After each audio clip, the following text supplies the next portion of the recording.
from shadow, sealed in truth, ancient blood, but faith rooted proof. History whispers, legends pretend. She chose the light where darkness ends. Eyes that see what most can't find, gift of foresight, disciplined mind, cross held steady, heart on guard, truth cuts clean when nights get hard. She reads the silence, feels the room, past and present start to bloom. Fear don't live where faith stands firm. Another veil about to burn. Welcome to the diva dimension, where darkness meets divine intervention. Royal blood, but heaven sent. She don't flinch at what's being mentioned. From cold cases to restless minds, she pulls the truth from broken time. Grace and steel, intuition. Step inside the diva dimension.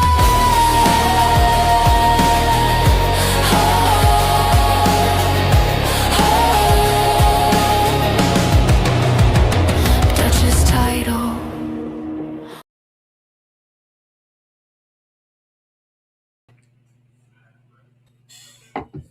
All right. Hello, hello. Hello, Hi, everybody. hello, everyone, and welcome. Welcome, everybody, to the second part. I'm so excited. I do have my crew here with me, my wonderful co host, Mr. Paul Dale Roberts. Welcome aboard. Nice to see you.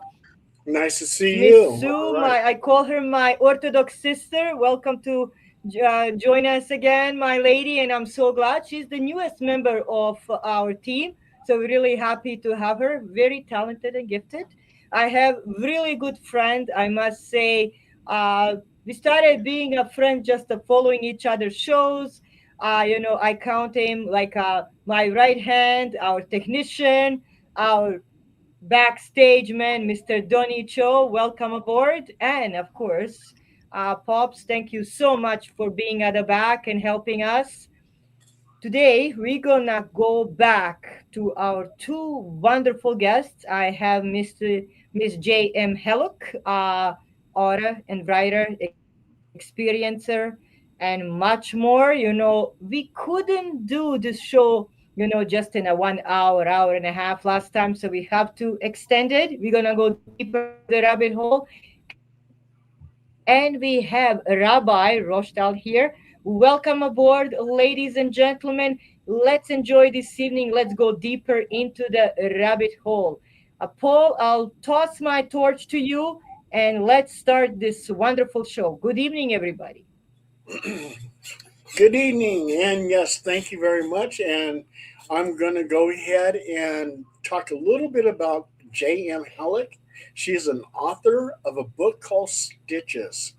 And before we get into all about her life, there's her book right there. Um, I'm going to let Hear me, J.M. or can everybody hear me? Are we cutting Oh, out, yes. or No, no, you're fine. You're fine. Yeah, okay? J.M., Let tell us me about go. your book. Okay, so Stitches and Other Stories is a collection of 12 cosmic tales. The major themes are horror of the unknown. So, a lot of horror writers, I feel, reveal too much right away. I do the opposite. The stories leave clues. I refuse to explain everything. I know my readers have a great deal of intelligence, so they understand that. There's interconnected reality where each of the stories, even though they take place in different timelines and different characters, they're all connected. I leave like little Easter eggs throughout the book, and then everything, all these hidden links are going to connect the characters, the situation, sort of like it's been described as The King in Yellow by Robert Chambers. All of my literary heroes are dead. Most of them are ghosts by now, with the exception of one, which is Ramsey Campbell, who remains to be one of my favorite authors of all time. But The King in Yellow, Robert Chambers wrote in 1895. And Stitches kind of follows that lead where I scatter clues throughout each story, giving the reader the opportunity to kind of stitch every story together, find those clues, everything's weaved, and then it suggests a larger horror without fully revealing it. So basically, the book is definitely cosmic horror. And one of the stories in here really gives a larger clue than the rest. And I'm interested to hear what Donnie thinks after he reads it, because they're intentionally misordered. So they don't go in any type of order. It's more for the reader to go back, and I've had multiple people even reread the book and then catch it on the second time. Some people catch it on the first time. Some people come up with something completely different, which I think it's wonderful, because I know what it's about. I want to know what you think. I want to know your idea, because you're an active participant in this book. So that is what makes the book valuable. And really, honestly, there's a lot of strong visual imagery. I am not graphic for graphic's sake. While there is a lot of body horror, it has purpose. It's not just gore for gore's sake. There is a purpose to it. There's a reasoning for it. So again, if you're into like slashers and Art the Clown and things like that, this book is not for you. This is a slow burn. There's a lot of emotional aspects of the book that really kind of connect you to the characters, and you truly do feel for them. There's also a lot of, which goes back to our last conversations about, parents doing things that maybe they shouldn't be doing and leading children down into darker rabbit holes where they shouldn't be. But there's a lot of adult mistakes in this book that kind of mirror that upbringing that I had, that leads almost like a generational trauma and generational horror. So it's a very, very deep book. It really is. And it's hysterical, because my mother's quote is, "A very well-written collection. I will never be able to read all the way through. I can't. I'm sorry. It's too disturbing. I'm mentally affected." And I put it on the book, which was kind of hysterical, but that's it. Wow. Now, what was the inspiration for the book, for you to write that book? I've been writing this book for the last 20 years, and most of my stories have that same undercurrent, that same kind of dark cosmic theme. I love cosmic horror. Lovecraft, you can't see it. If I turn this around, I have a 5-foot custom oil painting of Lovecraft with tentacles and stuff right over there. I should turn it on. Okay. I don't know if you guys can see it. Probably not. Oh, wow. Probably so. I don't know. Isn't that creature? What's that creature's name? Oh, beautiful. Very beautiful. Yeah, we can see it. Yeah, Starts so with CHU. Cthulhu. Huh? Cthulhu. Yeah. Yeah, so I mean, a lot of inspiration came from Lovecraft. A lot of inspiration came from Ramsey Campbell. When I was young, I read Clive Barker's Books of Blood, which actually one reviewer said it reminded them of Clive Barker's series, The Books of Blood, which was really nice nod to that. But I started writing probably this book around 20 years ago, and then I finally I was like, you know what? I curated a whole bunch of stories that I believe all fit together. And then I went back and I kind of added and took away and edited, and I fit everything together in one neat little package. But I have hundreds of short stories that have been published. I was fortunate enough to be on the honorary mention list of World's Best Horror with Ellen Datlow. I came up in time with Jack Ketchum, who was a phenomenal author, Peter Straub. Me, Jack Ketchum, and Peter Straub were at the Horror Writers Convention, and everybody was absolutely blown away that I was a female because my identity was hidden. And so I've been writing a long time, but this book really I had to get something out. How many books do you have published?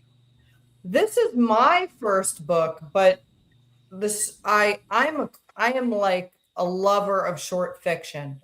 I love short stories.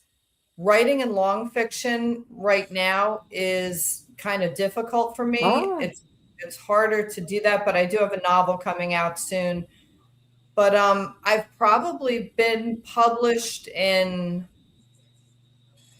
50 to 80 publications of short stories. I've always gotten paid professional rates, so very lucky in that respect. I'm part of the Horror Writers Association, so I'm an affiliate member, which means I have to sell a certain amount of stories at professional rates to retain that status. And I'm proud to say I've retained that status for about 25 years. Oh, nice. It's taco money. And you got another book coming out. What's that book going to be about? All right. Well, whereas short fiction is my favorite, long fiction is like, and I've mentioned it before, is like running through a field and you have all these things that you could do and say, and you have all this time. Writing short fiction is claustrophobia.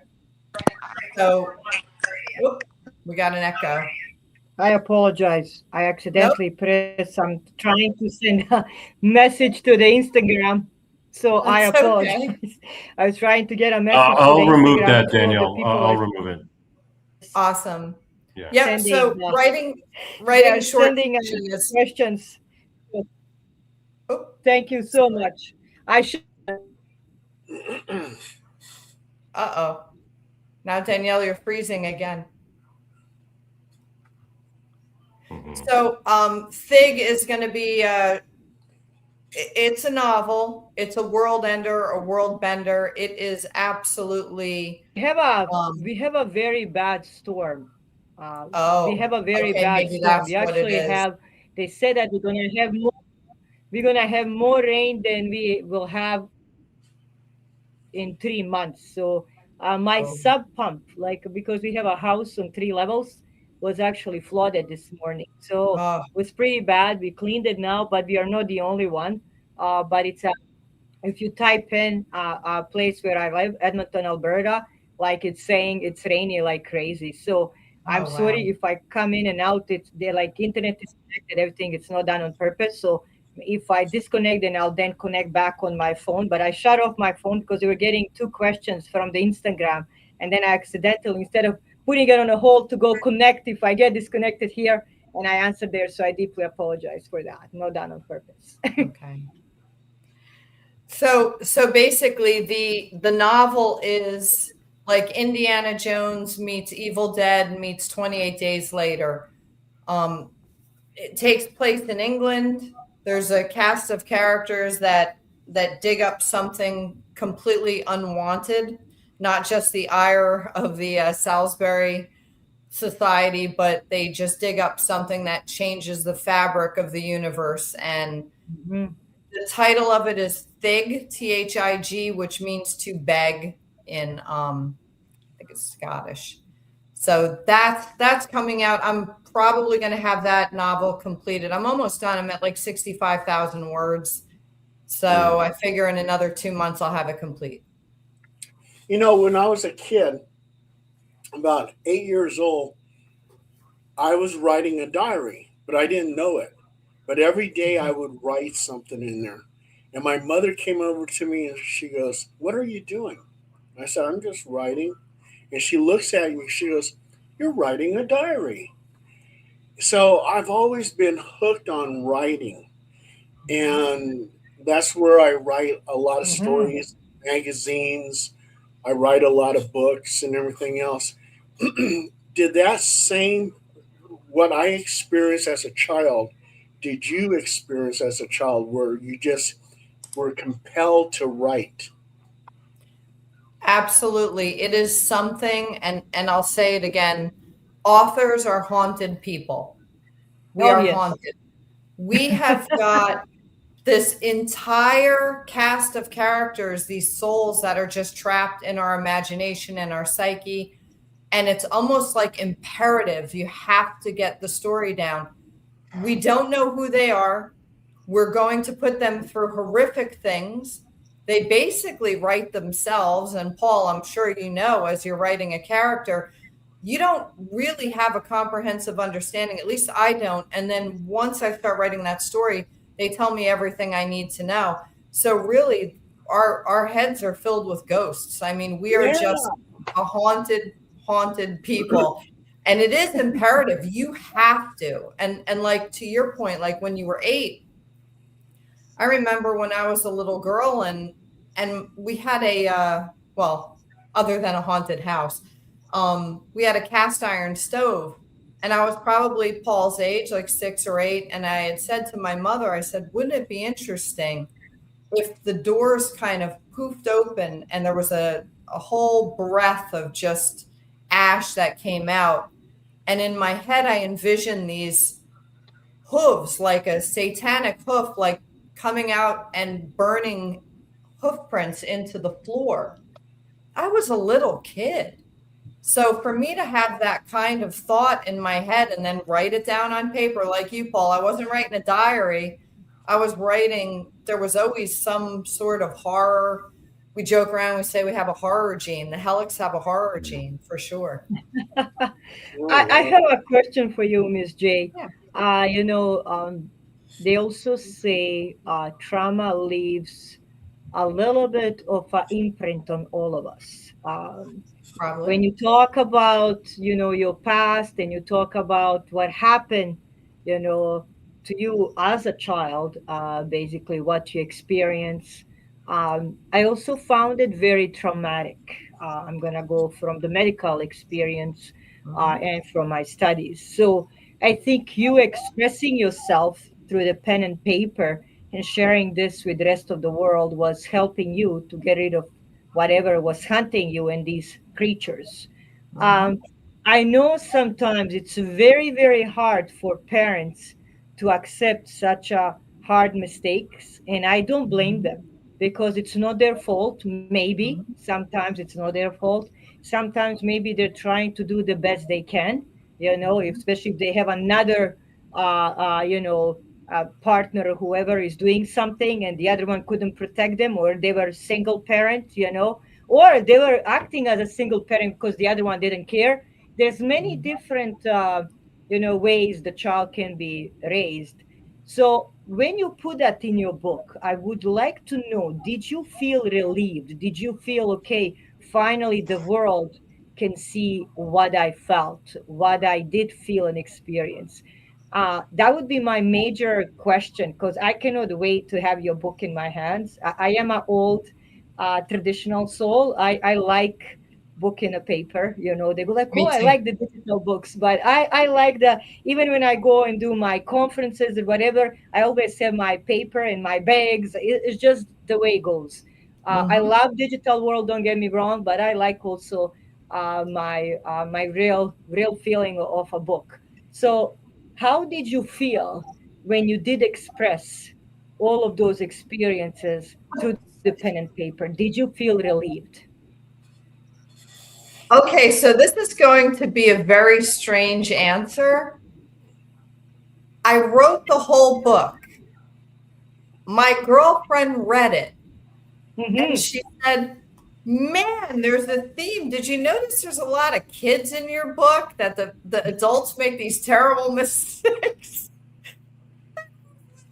You know what? You're right. But as far as relief goes, I don't think it was as conscious. I think it came out like as a subconscious thing, because I always feel, even in cosmic horror in and of itself it uses a lot of children.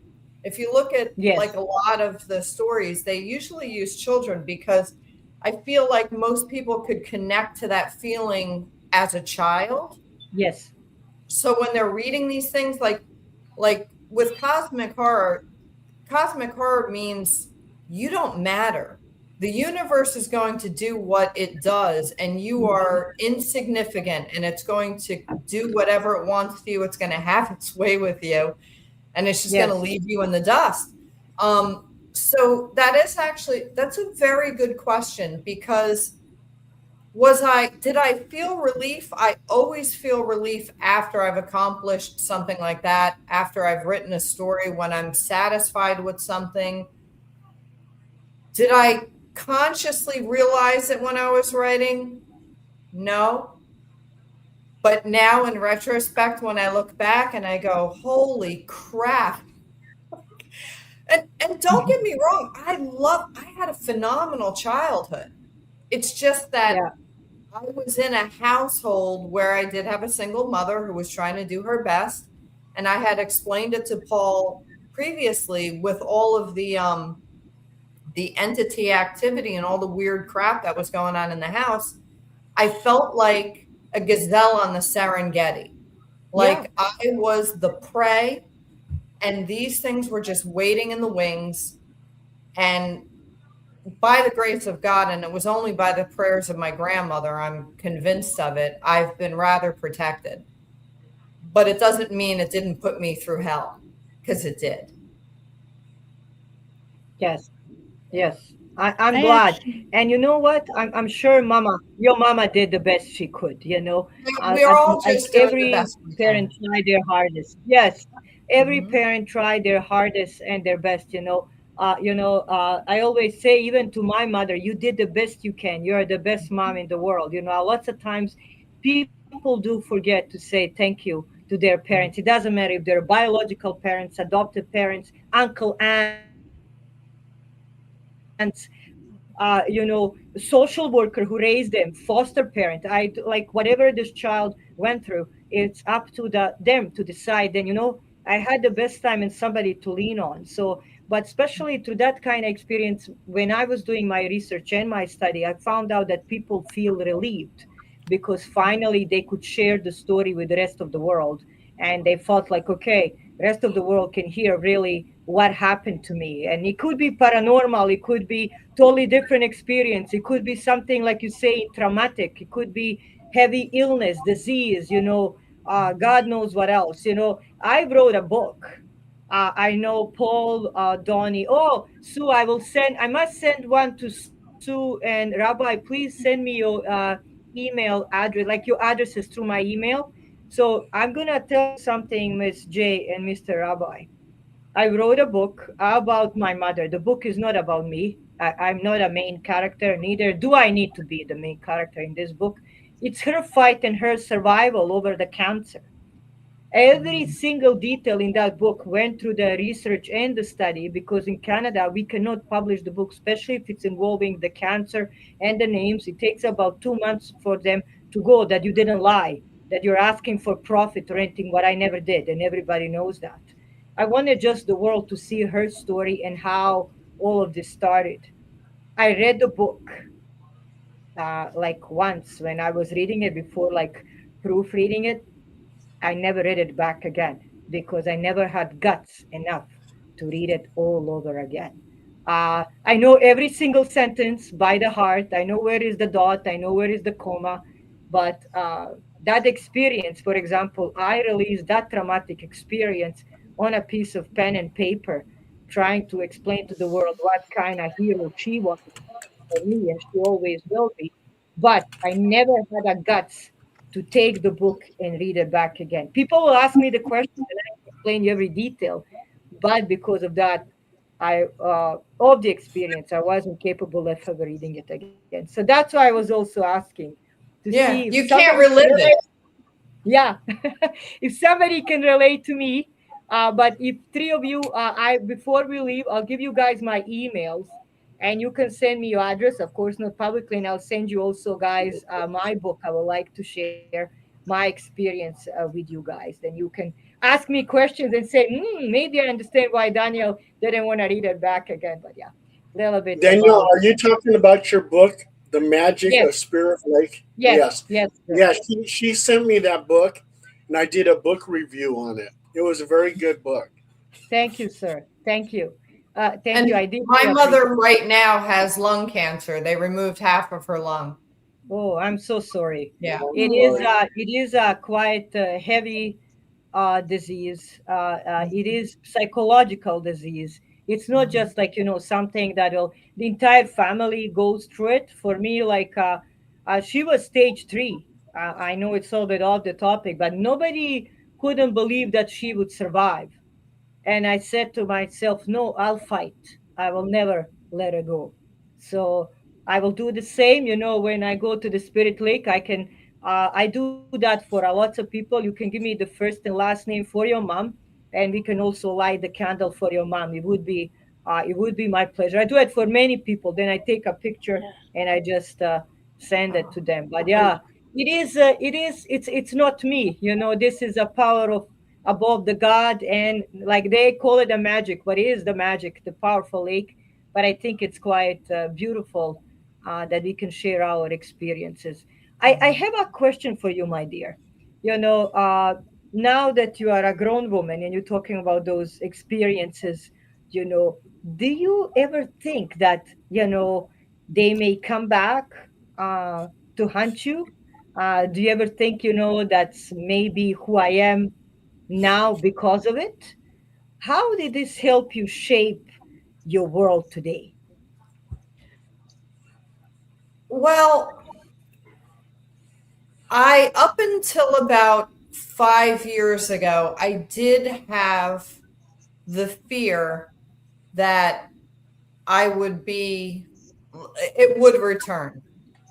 I had that fear, especially recently going into my mother's home, going into the basement, still having the ability to feel that connection to whatever was down there, that it didn't just slide off, that it didn't just back off. I would go purposely into the basement and you would just feel like all the hair stands up on my neck thinking Yes. about it. You would feel this thing staring at you to the point where I probably sounded like a lunatic. I would sit there and I'd say, leave me alone, leave me alone. I would do what I had to do and then go right back up the stairs, like go get her laundry and stuff. But about 5 years ago, I started going back to church and I made religion the forefront of my life. And since that, I have no fear that it's going to come back. And if I do have this inclination, it's just, I just pray and it goes away. So by the grace of God, I feel, Hallelujah. yeah, that was what was lacking because I was in a household with a mother who didn't know how to be a Christian or a Catholic, playing around with Ouija boards. I had a father who was completely atheist, a full Hmm. blown atheist. So, one would say something, the other one would say something. Um, so finding God this late in life.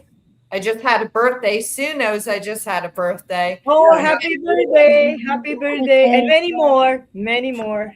I'm practically a skeleton. So at this point in my life, to find it so late, but I do believe that that is what has protected me, and it keeps my thoughts away. Like Beautiful. I'll even get creeped out when I start. If I'm writing something, like there's Stitches, the story Stitches, which is the last story in the book. Much like you, I cannot go back and read it. I know every word, just like you said. I know where every comma is, where every period is. But just like you, I go back there and I don't want to relive it because I feel like it's almost invoking something for Hmm. me. And I don't want to put myself back in that position. It's so far behind me. It's so far gone. But I still do get like little weird things happening, where you can't explain, where you get an idea or a thought of something and then you like, oh, I wonder how this guy is. And you look at him, it's like, oh, he died yesterday. I still have those things happening, but it's not to the level it used to be, because I was like almost like a portal where things were just, doing whatever. And now I think I've successfully closed that. Well, that's beautiful, beautiful. Can I tell you guys my mother's story? Yeah. Please go ahead. That's why we're here, to care and share. Okay. My mother's story. Okay. My mother, she felt that she had some lumps on her breast. And she went to Kaiser and they said, it's just fatty tissue. Don't worry about it. Then a few months later, it got worse. She went over there and they said, oh no, you have fourth stage cancer, breast cancer. Oh, Lord. And so she didn't even know that was happening because Kaiser misdiagnosed her cancer. Yeah. So anyway, so she went to Kaiser Hospital, blah blah blah. My mother had a very hot Latin temper. Okay. And I'm walking down the hallway and I hear my mother yelling at the nurse. I said, oh my God, Mom, calm down. I said, you're over here, I'm thinking in my head, she's on her deathbed and she's over here yelling and screaming at this poor nurse. And the nurse is like scared to death. So, so there was this one night I came over there and I'm spending a lot of time with her, but I'm starting to get hungry. So I said, Mom, look, I'm going to be gone for about maybe 30 minutes to get something to eat, and I'll be back, okay? So I get something to eat. I go back, and her bed is empty. Oh. I go, what the hell? And I'm looking, and I go, I got the right room. The bed's empty. And then I go, nurse, excuse me. I said, my mom was right here, and now she's gone. And she goes, oh, she just passed. I go, what? I was just gone 30 minutes. What the hell? And so that was very traumatic for me. And one thing is my mom, with her hot temper and everything, when I was talking to her, I said, Mom, do me a favor, please. I said, just accept Jesus as your savior, okay? Yeah. Can you do that? Because I was pretty sure if she didn't do that, she was going to go. So she did it, and then she was like really relieved. And she wasn't yelling and screaming or anything. She was very calm. But that was my mother's story. Can I say something to that, Paul? Sure. Please go ahead, Ms. J. Sorry, thank you. The same thing happened with my mother, my grandmother, and my grandfather. My grandfather was admitted to the hospital. Both my grandmother and grandfather got sick at the same time. My grandfather got sick because my grandmother was sick. That made him sick. She got better. He didn't. So same thing. My grandmother and my mother said, Daddy, that's what they call them, Daddy, we're going to just go down to the cafeteria and have a sandwich and we'll be right back up. He passed the same way. They were with him in there for 3 months. He passed away that half an hour, 40 minutes they were gone. I am convinced that he did that so they didn't have to witness it. I'm convinced that it was, I also believe that people could just go when they're ready. And maybe your mother with her hot temper and whatever just didn't want you to see it. And she just wanted you to remember her as she was.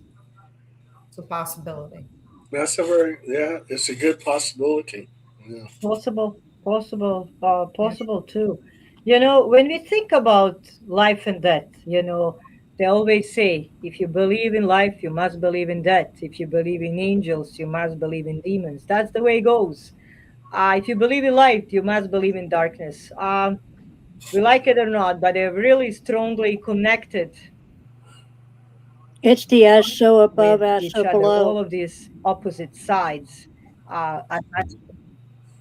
Yes, yes, my dear. So the truth, what is, when we did touch this topic a little bit, I think it doesn't matter. I think Mr. Rabbi would agree with me. What religion, or basically, which side of the books are you using to pray to the higher power? But there is something above there that is telling us, like Miss J, you said, it is time to leave. You're just ready to leave. I did witness in my nursing field people being so sick, and I'm talking even about the children, God forbid. They would be sick, like telling you, a dead bed, because that would be intensive care. And they would wake up that day and feel better just a couple hours or a day before they'll go away. I Mhm. also noticed them saying that, I will turn around, oh, my auntie is here, or my grandpa is here. I will turn around. I'm like, I don't see anybody, but it's almost like the loved ones are also telling them, you know, it is time to go. It is hard, of course, to leave a loved one, but I think this is not the end. That's just my own belief. I believe, that we go with a higher power when it's needed, and that God take us to the better place, not leaving us here. So that's just my belief. Uh, Mr. Rabbi, I have a question from you, especially because, if we do talk about Jewish or Judaism, one of the oldest, basically, religion of the world, that many of the other religions did branches, including the Christianity. I would like you, if you can tell us a little bit and share a little bit of your wisdom, if we, think about going to the other side? Do you think that some people are just prepared, or do you think, there is possibility that we know? What do you think about that? If you can share some of Certainly, your wisdom. certainly, it's an excellent question. And Thank you. first, I want to say no one knows. So, no one has any proof of what is in the great beyond, and no one knows that their religion or their belief system is correct. But at least within Judaism, we generally feel that once the person dies, that they are in a state of purification for about 11 months when their family has something called Kaddish, where essentially it's a time of mourning. But then, after 11 months, if the person is righteous, if they're considered perhaps not righteous, maybe 12 months, they may go to Gan Eden, so the Garden of Eden.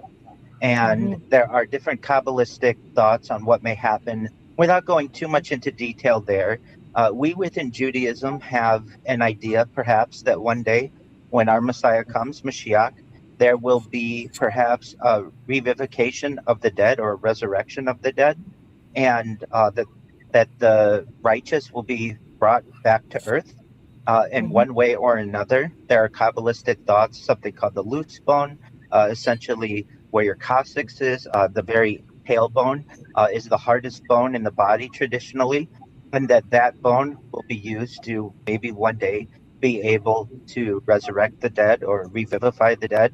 Um, I am someone who, as you all know, I'm a futurist, and I look for ways that potentially humanity can revivify our dead. And it's not that far away, potentially. There are ways that we can maybe remap someone's brain and at least be able to take someone's personality and their memories and maybe be able to put that into a younger clone of themselves. Now, these are maybe not in the next 1 or 2 years, but perhaps maybe in the next 100 or 200 years. But I'm someone who personally doesn't want to give up hope that we may be able to bring back all of our loved ones someday, including those who have been shared in this conversation. So, with that being said, that's a little of what we feel within Orthodox Judaism and a little of the scientific efforts uh, that I have had the opportunity to learn. Rabbi, I actually have a question. Last Yeah, time that's we a did talk beautiful about explanation. AI, and we talked Yes. about like having a chip in our brain or, on us somehow, and technology that would possibly propel us forward. What do you think some of the downsides to that is? Excellent question. Well, from a technological perspective, there are issues with any type of technology in terms of battery, in terms of the environment, in terms of the body rejecting whatever may have been implanted. And with even with pacemakers and such that we have as implants in people today, those eventually sometimes have to be swapped.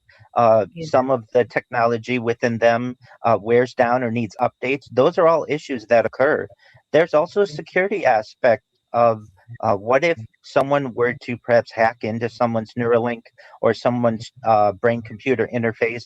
These are all certainly concerns. That's why I am more of an advocate for a cap, a skull cap, or perhaps some type of brain computer interface that is wireless, because I just know with what I go through with my own cell phone or my own gadgets and devices and electronics, the issues that can occur in terms of batteries and overheating and environmental issues. And I don't want that in my body, and not at least not in the next foreseeable future, just because I know what we have to go through as humans with the devices that are external to us. And um, if you hit your head wrong, what would happen with the Neuralink chip or the implant? What would happen if your body rejected it? What would happen if you had a fever or you were in extreme conditions? These are all questions that we still don't have excellent answers on. So because of those reasons, I personally want to avoid any kind of implant within myself. Now, if I were a quadriplegic, God forbid, or paraplegic, and I really didn't have too much what I felt to be too much of an option, then absolutely, as in a guinea pig, for lack of a better term, or an example for humanity, then I would be willing to take that risk. But as of right now, with fortunately a well operating body, I don't want to take those types of risks until all of the issues with the technology have been worked out. And I just don't have confidence at this point that they have been. But the reason why I bring it up is because I wear hearing aid, and back in the day they were analog, and they would just function almost similar to how our older technology works, like the cassette player and so forth. And so now they're completely digital and Bluetooth. And I have noticed with the brand new hearing aid, I've had used it for about 3 years now, and they've been updating themselves. So now, seeing what technology has done to people, like you can hack in somebody's cars and run them off a bridge. You can actually stop somebody's life if you have a chip in you. You can be under attack. And I have experienced the attacks with my hearing aid Oh, constantly in my ear. And luckily, my vibration and my sense is high enough. So, no, I'm not suicidal. I'm going to say that on the record, okay? But there is a voice that's constantly in my ear. It's not in my head. I'm hearing it out of my ear the same way you hear music, with your earbuds and stuff. I'm hearing, go kill yourself. I'm constantly hearing, oh, this cake, why don't you eat some? I'm hearing, one time when I was standing next to a bridge, it said, wouldn't it be nice if you jump off of it? I'm going, where's this coming from? It is weird. And I'm getting it Most certainly. and I'm ignoring Most it. certainly. And That's so definitely of I talked to concern. my I talked to my audiologist. They ran it. They can run it because nowadays you can control the pitch of how you can hear people, and that you can control all kinds of things that have to do with audio. They didn't find anything wrong with it. The hearing aid checks out perfectly. I was just at the audiologist a few days ago, and I told them I'm still hearing these. Within the last couple of years, I've been hearing it. And it's just that I ignore it. But it's very disturbing what it suggested. There's plenty of times it says take a knife and see how far you can put it in you and stuff like that. It's absolutely bonkers, and I don't like it. But then I can't go back to analog. I've asked for an analog hearing aid. They don't have them anymore. oh. So somebody who's So weak-minded, is it possible then thank you everybody for joining, and I can see lots of veterans in our, and I always say that we have more than couple. Thank you all for your service and supporting our show because you give us something the most priceless, and that's freedom. And of course, thank you, Paul, for your service, because you were part of that crew too. So thank you all, and God bless you all.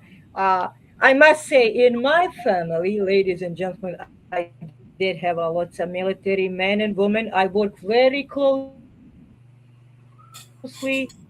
with the military here in Canada. I work very closely with police, and I'm very proud of it. And I hope tomorrow, my little boy, and if God bless me with more children, does do the same. He respects and loves them, and that's what I'm gonna teach them to do, because those men and women are something that we cannot say thank you enough to. So I have a question now. This is quite interesting, Miss Sue. I did see something the other day. I was doing a transport to another hospital, and I had to be there because of the report and everything for this patient. And basically, I saw one of the older ladies. She came by and she was just upset because her cell phone didn't work. So while I was passing by, she goes, "Oh, can you help me? Help me." I turned around. I said, "What's wrong, my dear? My cell phone is not working. My cell phone is not working." So I look at it. It said like too many times that she put a password, so the phone is locked. So she was getting really anxious about it, that now she wants to leave. So she wasn't under my care. I don't have nothing to do with her. She was passing down the hallway, and she came to whoever was admitting nurse. And I looked at it, and she said, "I want to go. I don't want to stay." She was really getting anxious, and anxiety was there. And then they scanned her. She had a chip in her hand. They scanned her with all of her ID, medication, everything was there. So they took a scan her. And I look at it for a moment.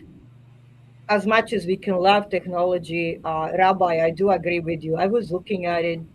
I said, "Oh my God, we are like a box of chips, or cookie jar, or something, whatever we get from we have here in the grocery store, Walmart, wherever you want it. We have here Canadian superstore, Coke, whatever you have in the States, Macy's, if wherever you want to go." And I was looking at it. I was like, as much as it is great, maybe she's person is not capable of giving all of the information at that moment about themselves. Yes, it was inside of her arm. It was just here, basically. And they scanned her, and they said, "Okay, you can go home now. We'll call you a taxi." I was just looking at it. I wasn't happy about it. I love to provide the care, and I go with my heart and with my compassion, as I would give to my own family. So I have a question for you guys. That's why I'm kind of joining with you, Miss Sue, on this. Is it possible, Rabbi or Miss J? What do you think? Should we, Donnie and Paul, should we, and everybody in the chat, because we are talking about technology, implants, artificial intelligence, viruses, and the list goes on. Paranormal connection experiences. Is it possible that they're gonna in future be like you're saying with the implant that tomorrow maybe can give us different kind of signals? It can give us different directions and maybe tell us to do different kind of things. So I'm just dropping the bomb. It's up to you guys to discuss and tell me, what do you think? I mean, one thing is, I on one of my investigations, um, this guy had a tattoo of Satan on his back, and this had happened over in Marysville, California.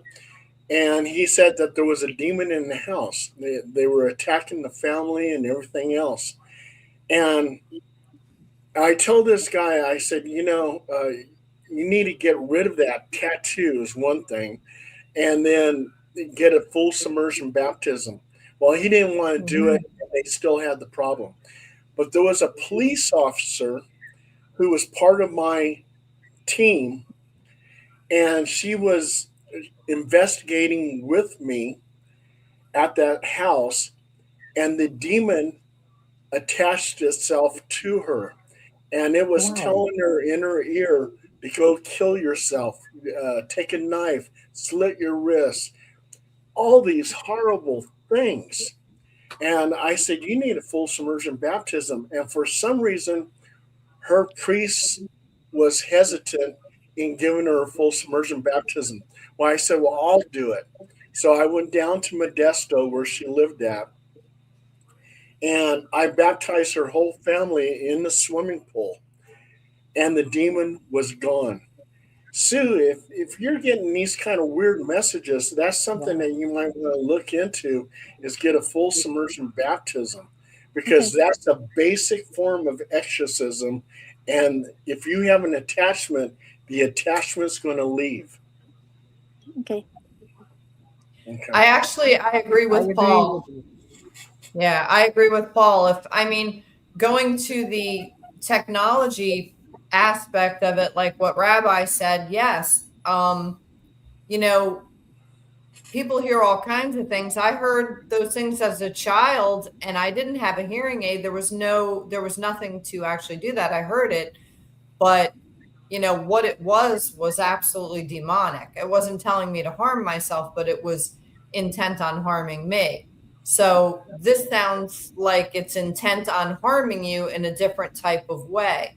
So to Paul's point, maybe you do need to go speak to somebody and have them, look into that, because if you have an auditory device, it is a medium. It's a Yeah. way for Yeah. things to connect. Yeah. And I'm to hearing it Rabbi's hearing aid point, versus things through my getting nose. hacked and people being able to get into your cell phone or get into your computer. And there are kids on the internet, unfortunately, millions of kids that are getting bullied and are being told Yes, horrible things by people that don't even know them and getting messages from people don't know them. So true. yeah, if there's nothing wrong with the hearing aid, I would go with Paul's suggestion. Yeah, because Yeah. I figured that the spirit box, you can communicate with ghosts with it, so they can manipulate technology as well. So I wasn't sure if but it is very negative. So yeah, I will actually look into that. Thank you. Yeah, please do. Yeah. Yeah, I please. totally agree with Miss J and with Paul. I 100% support that. Also, what I can suggest, I have a little trick I'm gonna share with everybody and everybody in a chat. I'm very, as much as I'm modern, I'm very traditional and I'm very down to earth. I also follow very closely what's happening in the world. And I do get connected, and we all do in the panel, and you guys in the chat, and whoever is going to share this further with the negative energy, negative entities. It's enough that somebody doesn't like you, Miss J. Go like, oh, she wrote a book. And you go like, instead of embracing that person, I'm already raising, my voices, my negativity towards to that person, especially I'm sorry, ladies, but the woman can be worse than men. Oh, Hundred percent. we can be bitchy and witchy and jealous. It's something that can really bring women to the point of hurting each other. And even it's like that, especially in a teen time. So I do something every single Sunday. I go to my church. You guys can go to any church or any institution that you belong into, temple, whatever institution you use to pray to the higher power.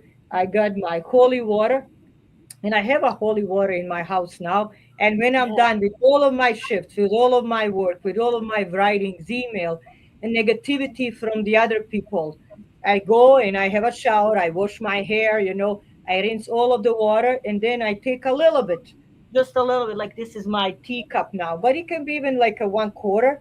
And then I cross myself and I said, God help me and clean everything from me, as you pray. And it is cold. I kind of go, "Ooh," it is a little bit chilly, especially if you like the warm water.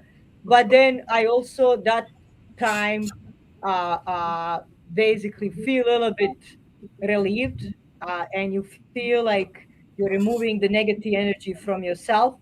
So I would recommend that to each and every one of you.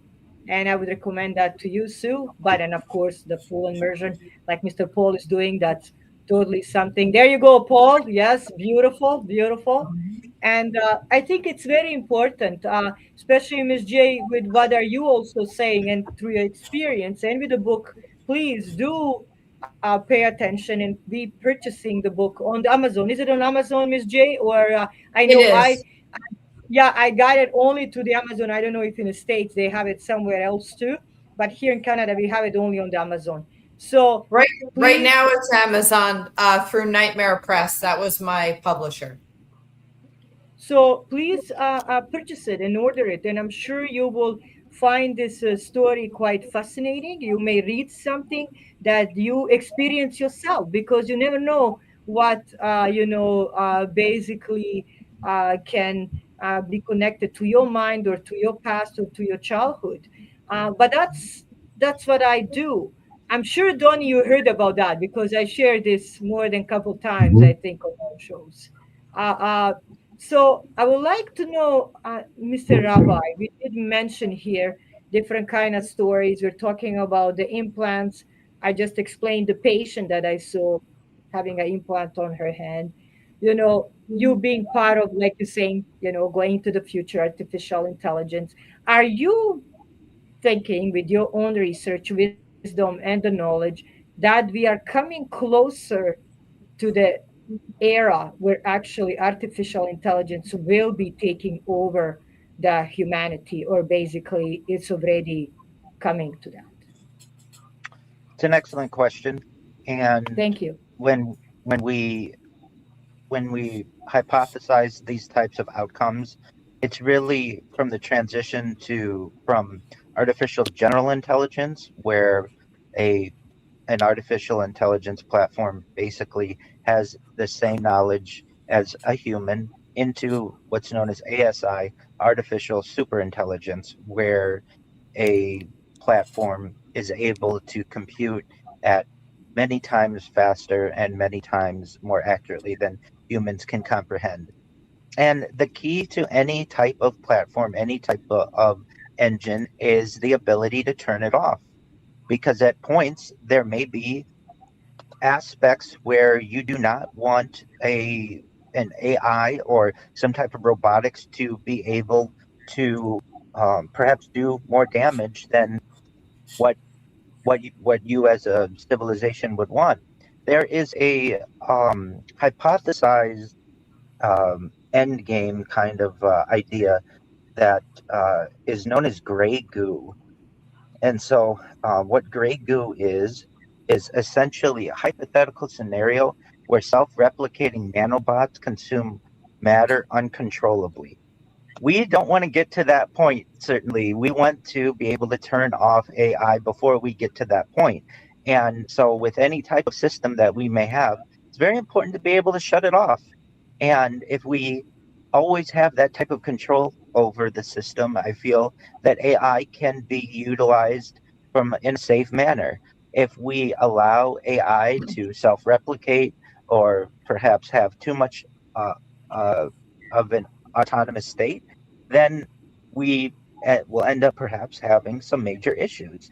And the people who are at the heads of the companies that run many of these different engines and different platforms have done, I feel, an inadequate amount of at least um, uh, publicity or publishing of what they would do in that type of scenario where you have AI that basically replicates or is able to take over different systems. There's a certain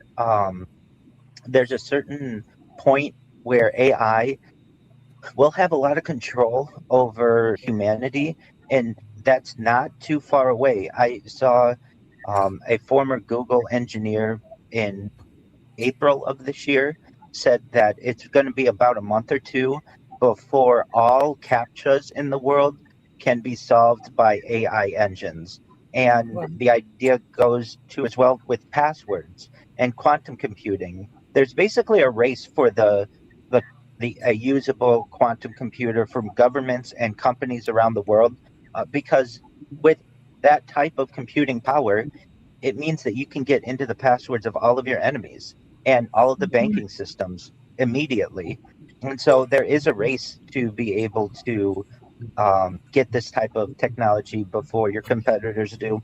And then even from there, in terms of like cryptocurrency, the seed phrases that are currently at the core of the security aspects of cryptocurrency could all perhaps be solved in a matter of a second with the with a powerful enough supercomputer or a quantum computer. And once that happens, that could perhaps uh, allow someone to control the entire cryptocurrency realm. So, from those types of aspects, it's important to ensure that some type of control is kept on AI. But that doesn't mean that AI can't be an extremely valuable tool to be able to aid humanity as well, so that we don't have to necessarily worry about issues like mining um, of minerals in a developing country, because we can have robots do that, and we can focus on mind uploading and revivification and life extension technology and things that benefit humanity as well. So, in summary, yes, AI is a concern, but we should treat it as a tool and not allow it to become self-replicating or fully autonomous without any type of oversight. You're very optimistic that it'll be used all for good. That is the lovely thought. But going back through the entire history of humanity, the people who are actually being able to generate this type of system are probably going to continue to keep it theirs and for their purposes. And I hate to say it, but like, we're on the precipice of something huge. But yes, all these things could be used for good. I went into my doctor's office. He said, "You don't mind if AI takes my notes from me, do you?" And the AI just did everything. He said it saved them about an hour and a half of charting every night, which, yes, that's wonderful. But on the opposite end, yeah, do they want to serve humanity? Meaning they, the people who are in control of this technology. Will they want to do it? Sadly, I'm considered a poptimist. Sometimes I'm a pessimist, sometimes I'm an optimist. In this situation, I'm a poptimist. I'm just going to stay here because I fear that it will not be used for good. I'm on the same boat with Yeah. you, and I would like to know, what do you think, Paul, Donnie, Sue? What do you guys think? I'm Well, in a boat with you yeah. because I know how humans can be. I respect that. Well, Well, like the voices, I can't hear the voices when I turn my hearing aid off. Once it's out of my ear, the voices stop. So that's why I think that technology has its control. We need to be able to control it. And the problem is, even those people that stand there and have their heads up their bum and think that they can override technology and they think they can be a god of it, what are you going to do if it decides not to listen to you? And we've Correct. seen many movies that it will not listen to its programmer or its master. Now, what are you going to do? And there's movies where they even try to pull the plug, and it's that, ha ha, I don't need your plug anymore. I can function without it. Now Oh what? Lord. So that's what Skynet. It's going to view itself as a god. Yeah. Well, It'll So have all the we're not, capacity it only, like Rabbi said, it only works if you can control it. right. that's correct. And we're not and the then first people to have these concerns. There were people in the British Empire in the 1800s, the Luddites, who had fears of the loom, basically a type of technology that could be able to create clothing much more efficiently than people had previously. And there were revolts and riots destroying technology even back then because people feared where it could where it could evolve into computers and artificial intelligence as well. So we're not the first person with these concerns. To me, the advancement of technology we're at a crossroads. We can either go the way where we basically restrict ourselves from the use of this type of technology. But eventually, someone is going to have the opportunity to be able to utilize it, and so um, then you're at a point where you're no longer able to control that person. So to the way that I feel this can be best done, and I'm not the person making the decisions, is that much of the discussions that are happening in regards to AI should be publicized. They should be public. The the summaries of what occurs in these discussions should be public, and that people should have the ability to maybe have some say. There should be uh, in your local area the opportunity to have some control over how AI is being used. And we're just not seeing that with different surveillance systems that are already becoming commonplace. And it's definitely a concern. I don't want it to seem like I think that AI is all going to be positive and this is going to necessarily be an easy road for humanity. I don't think so at all. It's going to be a struggle. But just like with Mhm. any tool, like electricity or like Steam or like the computer, we just have to do our best to ensure that we at the end have human oversight over whatever tool we're using. Rabbi, I got to tell you guys something. I got to tell everybody here something. Please go ahead. With AI, this is a fact. A 300-page book can be read by AI in 6 seconds. It will fully read the book, understand the book, and contain that book in its mind. And so, at some point in time, there could be an AI God which has the knowledge of all the books in the world, all the information on the internet. With all this knowledge comes power. Yeah, Correct. with some power is great responsibility. Donnie, what do you? I know you're really into technology. Donnie is really our tech guy, a great researcher, a person that knows a lot about ancient studies, especially when it comes to Asia. Can you give us a little bit insight? What do you think about all of this technology? And you're thinking about like Asian culture, how they accept this part, especially now that we're talking, because I'm gonna bring something very important if we are mentioning artificial intelligence as a god. What do you think about all of this, Donnie? I think there's good and bad with any kind of technology, right? Mm-hmm. Mm-hmm. Um, there's going to be a lot of potential for misuse and nefarious players, but there's also going to be a lot of applications that's going to make people's lives better. It's like any technology, right? There are going to be people who misuse it, and then there's going to be people who put it to benefit, like the internet. You know, Yeah. My like two cents. any technological advancement, really, if you think about it, it's going to be the same thing. I think people in Asia, like Asian cultures, they mostly care about what works and what's efficient. So I think people over there will be more behind it. And what's kind of interesting too is like they say that sometime in the future, when you have super intelligence, AI intelligence, you could be on your computer and you could be watching, let's say, a Flintstone cartoon. And all of a sudden, Fred Flintstone no longer is communicating with the other cartoon character. He stops, he turns around, and he starts talking to you.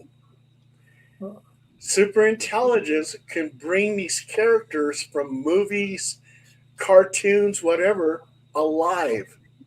And that's part of superintelligence. And with an AI god, this is something that Jay would probably understand. Could come to you and say, I have such sights to show you. Oh, yes, Oh gosh. there would be an event somewhere on the horizon, I suppose. But I love that we can also laugh about this. I know I'm gonna go into something that I think most of you guys in the chat, I can see many people are chatting. I had to disconnect the phone because the phone, I just got a new app. So I got a new SIM card and all the things. Hi, sweetie. So basically, there is something that I'm also worried about. Now we're going to go to the ancient studies for a moment, and something that is probably connected to your book and to everything that you also went through, my dear. We did see angels and demons in through our life, maybe to some catastrophic events that what people can do to each other. We did see paranormal experiences, like you're saying, ghost spirits, or people experience afterlife experiences when they see going to the time and things like that, but it's medically proven and scientifically proven. Now I'm gonna go. We've never had science and religion being closer than ever before, saying that something will happen and that something is happening at this moment where we will connect to all of these dimensions. We know Stephen Hawking said, there's different dimensions. I really do miss him. God bless him, because he was capable to explain to us simple people that don't have such a IQ level what is really happening out there. I really did admire the fella, and of course recognize his work. Have many of his books. So now, when I think about artificial intelligence being a god, and also if we talk about Jewish studies, my uh, great grandfather, so my father's grandpa, he was Jewish, and Wendell Bloomfield, that was his last name.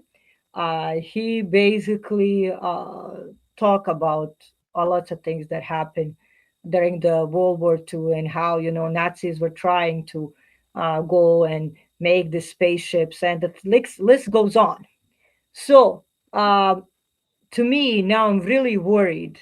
Like Miss J, you said, we're gonna play a god, and we have. I saw some of the comments, and I agree. We have very narcissistic people in a power, very greedy, very powerful, with the money, that can use this against the people and pretend that they're God. So, are we now entering the ancient scriptures that we have in Torah, that we have? I did read Torah. I did read Holy Quran. I did read Bible. I'm raised by the Bible. I also did a lot of ancient studies when it's coming to ancient Sumerians, to Anunnaki, and the list goes on. I follow Buddhism very closely. I know we cannot be Buddhists, but I do believe in Buddhism as a peace, spreading between people, and many of their theories are really connected to my heart. So I'm very much, if you can see this, very much open and respectful to traditions. And so I agree with little twisted, possible the great deception. Are we going to enter that? That's what I'm going to ask you, ladies and gentlemen. Do you think that they're going to use artificial intelligence and say, hey, there is now a God among us? All bow down and obey. And actually, that's when we pay the price. And the big one, or Messiah, comes really from above. Now, that's a very interesting take on it, because the amount of technology in these computers and just a simple cell phone and these apps that we could do and digitize, and we've got like face apps, and we could do so many things. We could bring people back from the dead right on our phones, just little old you and me, and make them move and talk, and old pictures. So imagine what technology they have. Thank you. If they're allowed, we have the scraps. So what are they capable of? And all of our language is going. Everything is the atheist AI God. I see that come up. Welcome, Grand Duke. This is a Grand Duke from World Bigfoot Central, my great friend. Welcome up on the board. So great comment. So that's what I wanted to share. Yep. And that's really, if you think about it, everything is going digitized. We're losing paper, which we do love our physical books, but we're coming back to full circle. I mean, we type in gifts. We're going back to pictures. The younger generation is just typing, short sentences, no punctuation. So we're coming full back to hieroglyphics. And once the technology is great enough, or if we do get an AI god and we lost our ability to communicate and they decide to shut everything down, it's going to take the world about 2.5 days to fall apart. Every civilization and everything is just going to be wiped out. We will have no money. We will have no ability to communicate. And we're just going to be brought back to, writing in sand and painting pictures on caves. Danielle and Jay, when Yes. you have a chance, go into Google Books. Go into the search engine for Google Books, type in your book, and see if Google Books has your book. And most likely it does. Yeah, it already has a multitude of books that I was published in before. Yeah, Okay. we've done searches. Yeah. And there's a reason for that happening, for Google to collect all the books and digitize them. To scan all these different books, they collaborate with different libraries to scan the multitude of books and to have all that knowledge. And knowledge is power. And how many pages do you have in your book, Jay? Probably like, let's see. I don't even know. Isn't that terrible? Okay. I don't know either. If you ask me, I don't have a clue. Danielle, how many pages are in your book?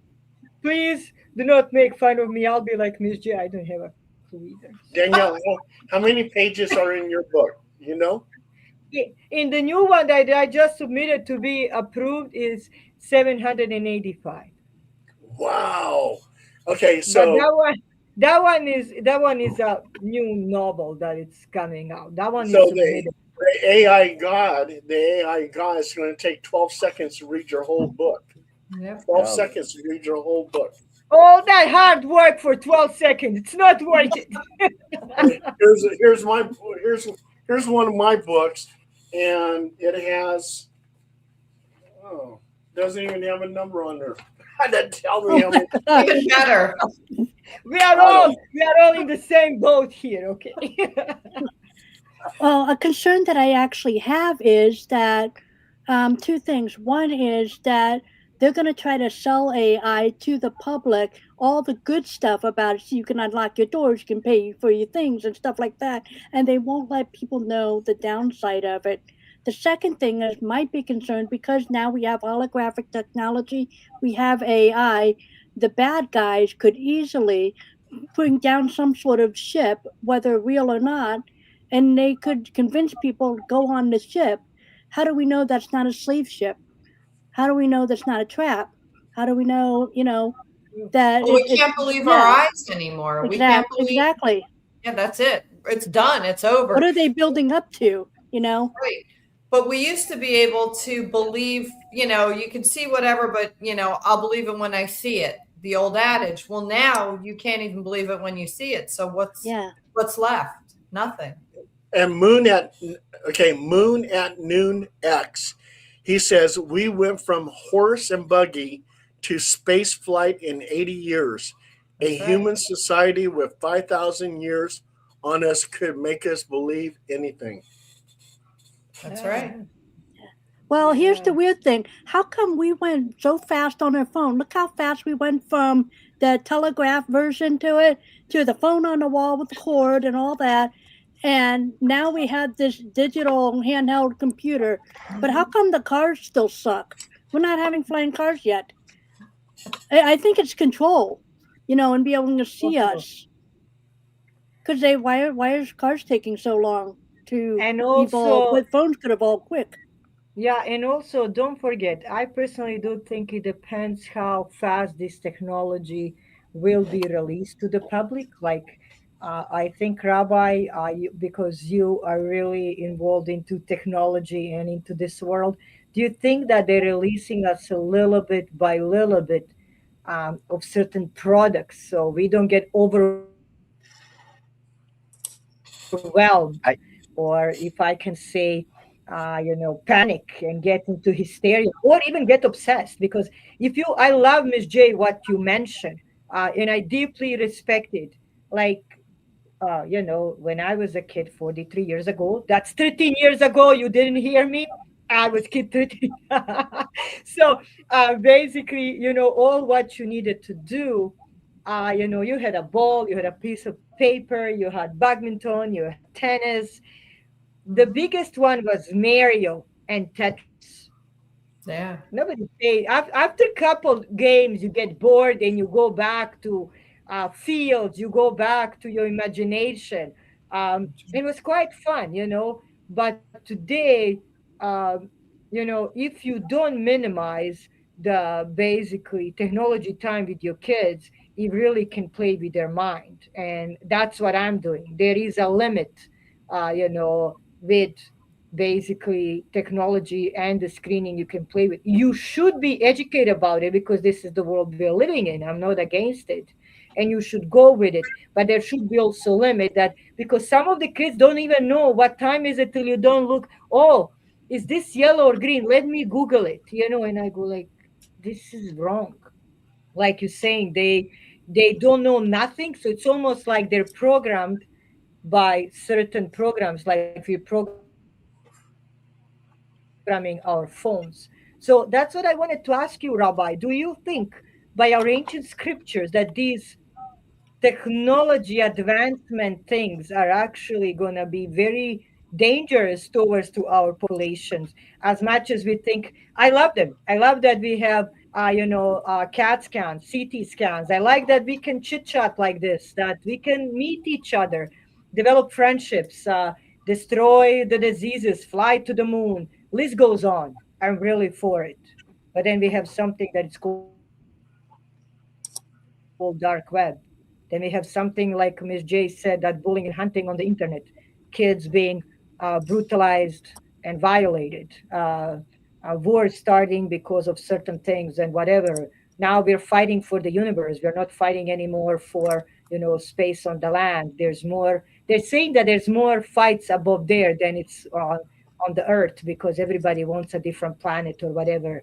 So I'm just wondering, what do you think? Where is this, going when it comes, to technology in the future? Well, as Donnie previously said, and he's absolutely right, these are these are developments that can have good or bad. It depends on how you want to use them.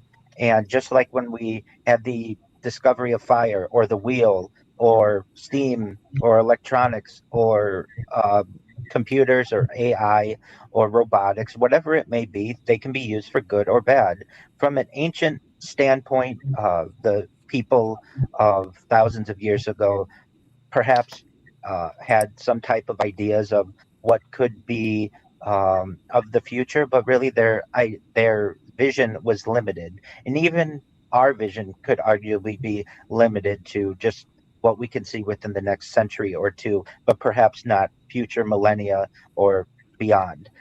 To one thing that Sue said, which I think is really interesting, she said, "We, where are our flying cars?"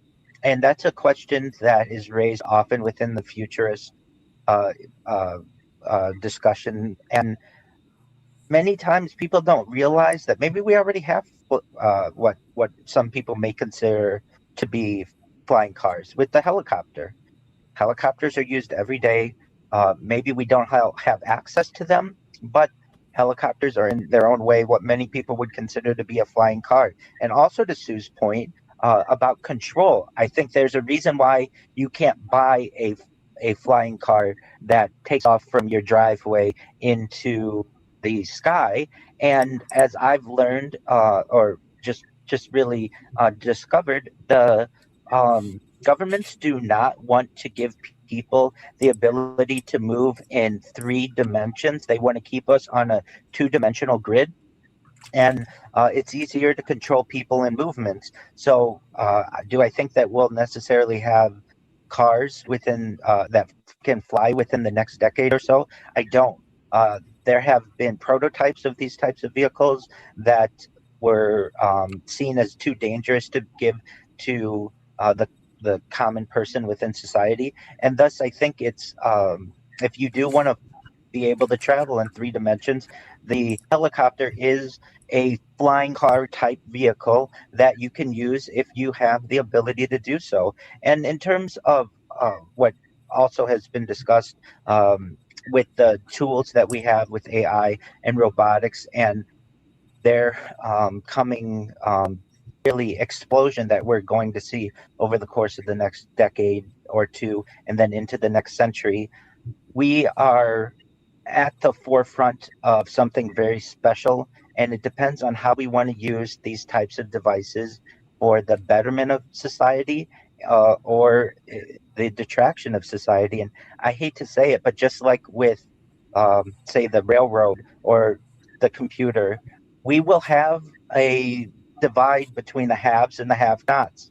And I would like everyone to have the ability to be able to use AI for good. And to Sue's point, maybe this is being sold to us as a good thing, but we don't necessarily control it and we don't know necessarily who's going to control it. And she's absolutely right with that. The same argument could be made in terms of the internet or in terms of smart devices or computers or even the car.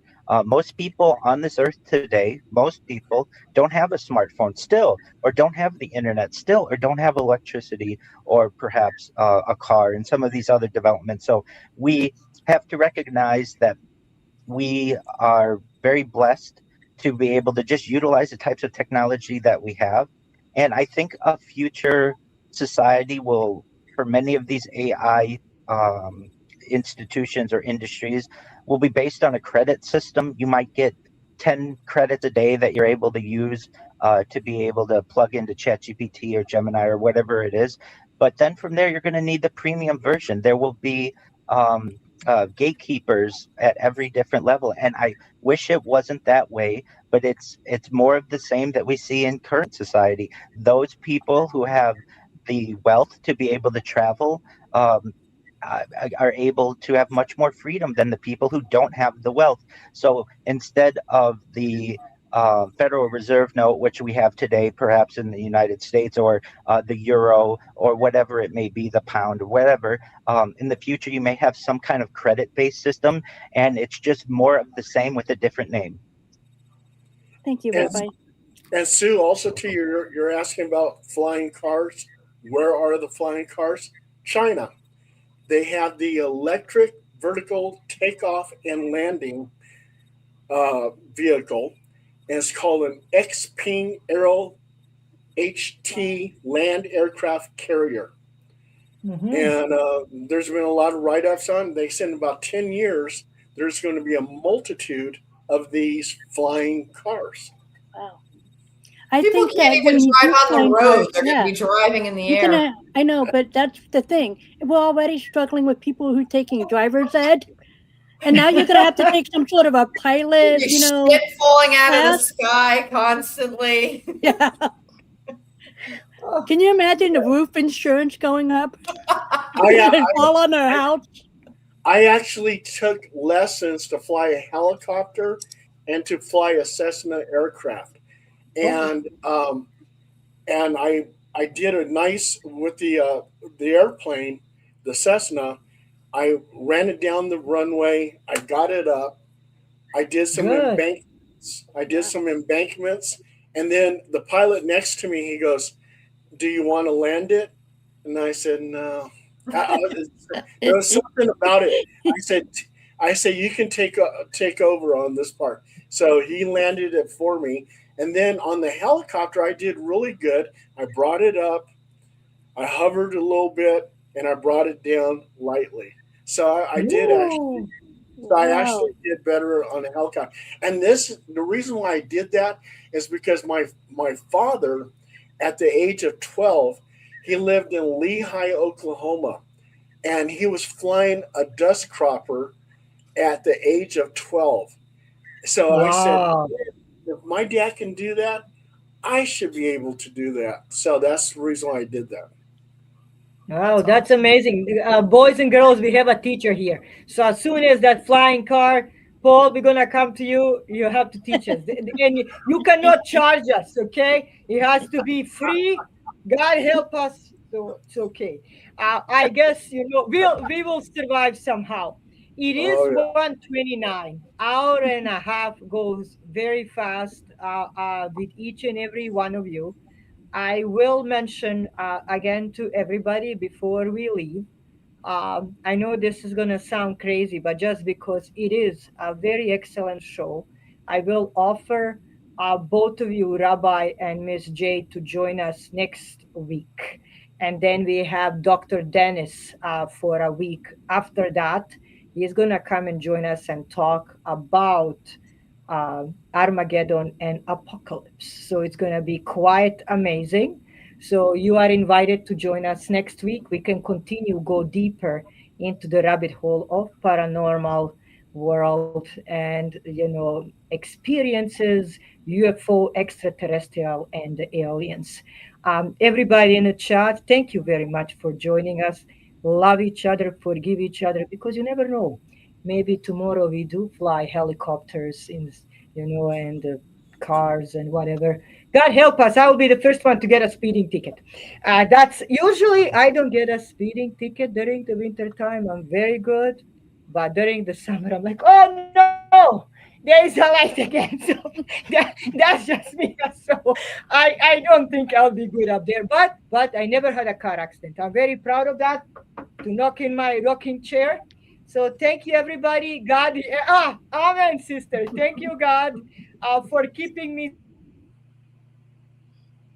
safe, for keeping our people safe. God bless you, everybody, and we'll see you next week at 5:30 p.m. Be happy, be safe, and love another. God bless you all. Good night. Good night. Good night. Good night. Good night. Born from shadow, sealed in truth, ancient blood, but faith rooted proof. History whispers, legends pretend. She chose the light where